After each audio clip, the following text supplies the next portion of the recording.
Good morning mga kagri. Mukhang naiibig itong mga tupasador yan oh.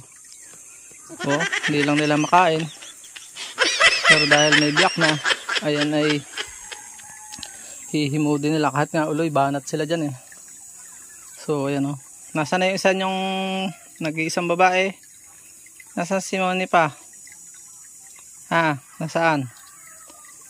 Ha? Hop, naiibig. Hop, talagang gustong gusto yung biyak oh. Oh, ayan oh. Usapan natin mamaya. Oh. Talagang mabango po kasi yan eh. Talagang kakainin nila yan pag binuksan mo. Diba? Walang selan po yan. Hihilig prot lover yung mga tupa. Ayan oh. Oh. Naiibig talaga, naiibig. Oh, si Barako naiibig din. Si Palit. Hanggang ibig na lang kayo. Sige, matitinig kayo. Kahit po dragon, ikain yan eh. Dragon fruit, yun oh. Yun lang po, in-update ko lang po kayo. At hindi ko naman ipapakain sa mahal na iyan. Rambutan, kain ng mga yan. Oh, ang daming gusto ng mga tupa. Ano. Yun lang po. Paalam and God bless. Huwag niyo po sana skip ating mga ads. Magdadagdag po tayo ng mission. Loob, binawa ng Diyos na tayo umunlad sa pagbablog na ito. Gusto natin patunayan na kaya ng mga Pilipinong magtulungan sa simpleng paraan.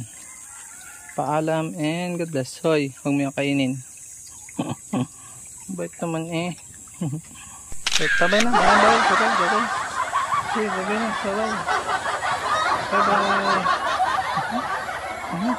Pangilong, pangit. Bye-bye. Bye-bye muna, bye-bye.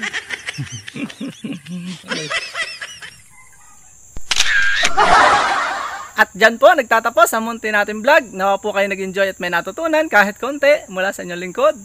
Kung mahilig po kayo sa mga ganitong klaseng uploads at bago pa lang po kayo sa aming channel, wag na po kayo mahiyang mag-subscribe at i-hit nyo na po yung bell para updated po kayo sakaling may bago po tayong mga uploads. Magkita-kits po tayo sa susunod po natin mga vlogs. God bless you all. Mabuhay. God bless the Philippines. Bye-bye po muna.